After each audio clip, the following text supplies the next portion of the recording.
कि वैक्सीन लगवा ली तो भी कोरोना हो जाएगा। वैक्सीन कोरोना रोकने की कोई गारंटी थोड़ी है। कहा गया कि एक बार कोरोना पॉजिटिव होकर ठीक हो गए हो तो दोबारा बीमार होने पर टेस्ट ना कराना। हम पूछे भैया काहे? तो बोले कि टेस्टिंग लैब पर बहुत दबाव है, दूसरी बार झेल लेना, हमारे पास मत आना। झूठ नहीं कह रहे हैं, हम देश की मेन स्ट्रीम मीडिया नहीं है जो आपसे झूठ बोलेंगे। बहुत खोज कर और सोच समझ कर बोलते हैं और हमेशा सच बोलते हैं। आप बताओ, किसी देश में अगर अस्पतालों में बेड ना हो, दवाई ना हो, ऑक्सीजन ना हो, श्मशान में जगह ना हो, चीख पुकार मची हो, तो उस देश की व्यवस्थाएं कैसी होंगी? वहां के राजा ने अपनी प्रजा के लिए क्या प्रबंध किए होंगे? वहां की सरकारों की प्राथमिकताएं क्या होंगी?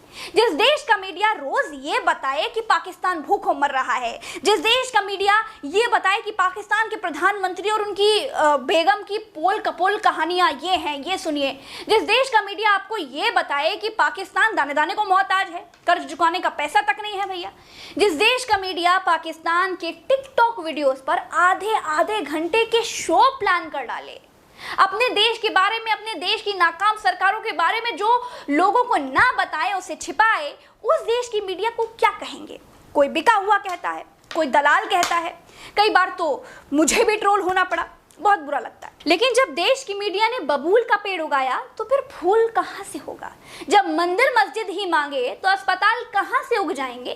कभी हिंदुस्तान की सरकार से अस्पताल का, स्कूल का, दवाई का, पढ़ाई का, शिक्षा का सवाल किया होता तो आज जलते श्मशान नहीं दिखाने पड़ते, न्यूज चैनलों को अपने ही कर्मचारियों की मौतों पर आंसू नहीं बहाने पड़ते।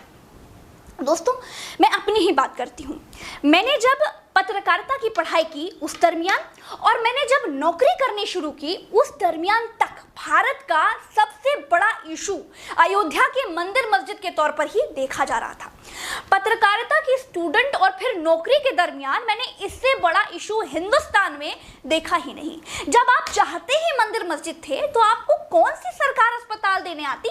मेरे प्यारे भारत के लोगों, अपनों को खो चुके मेरे भाइयों, मेरी बहनों, मुझसे नफरत करने वाले मेरे दुश्मनों, मुझसे मोहब्बत करने वाले मेरे भाइयों, मांगना पड़ता है, मांगोगे तभी मिलेगा। हमने अगर कभी अस्पताल मांगे होते, अस्पतालों पर टीवी पर डिबेट की होती, तो शायद हिंदुस्तान की तस्वीर आज कुछ और ही होती। हमें ई रिक्शा पर लाशें लाद कर ना ले जानी पड़ती। सांस यानी ऑक्सीजन तो मूलभूत आवश्यकता है, लेकिन कोरोना के 1 साल तक हम ऑक्सीजन की सुविधा विकसित नहीं कर पाए हैं। भारत में मरते मरीज को सांस लेने का अधिकार नहीं है। आप बताइए, इतिहास में ऐसा कभी पहले हुआ था क्या? देश मरता हो तो मर जाए, आपके नातेदार रिश्तेदार तड़प तड़प कर मरते हो तो मर जाएं, लेकिन हिंदुस्तान में चुनाव स्थगित नहीं हो सकता है। ऑक्सीजन, अस्पताल और दवाई जाए चूल्हे भाड़ में, लेकिन चुनाव नहीं रोके जा सकते भैया। कोरोना की वजह से एक भी चुनाव या पॉलिटिकल इवेंट पूरे देश में कहीं रुका हो तो अभी बताइएगा। इस देश में बेशर्मी से रैलियों का नंगा नाच किया गया है। हिंदुस्तान के उत्तर प्रदेश की इलाहाबाद हाई कोर्ट तक ने सरकार से कह दिया कि कोरोना से लोगों की मौतें नहीं हो रही हैं, ये नरसंहार है। आप नरसंहार का मतलब जानते हैं? नहीं जानते तो बताते हैं। नरसंहार का मतलब है एक साथ लोगों को इकट्ठा करके जानबूझ करके उनकी हत्या करना। सोचिए, हाई कोर्ट को कहना पड़ गया कि ये नरसंहार है, फिर भी किसी को कोई फर्क नहीं पड़ता। सरकारों को कोई फर्क नहीं पड़ता, क्योंकि उनको मालूम है कि हिंदुस्तान की जनता हिंदू मुसलमान में बटी हुई है। हिंदुस्तान की जनता नेताओं की फैन है और फैन कभी अपने हीरो से सवाल नहीं कर सकता। हिंदुस्तान की जनता से सवाल करने का हक ही छीन लिया गया है। चलिए, सवाल करने के लिए मैं ही बदनाम हूं, तो फिर हिटलर शाही की एक कहानी और बता देती हूं।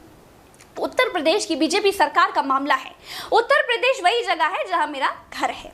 मैं प्रज्ञा मिश्रा अपनी उत्तर प्रदेश की सरकार से कहती रह गई, लॉकडाउन लगाओ, श्मशान पट गए हैं, अस्पतालों में बेड नहीं है, हाहाकार है।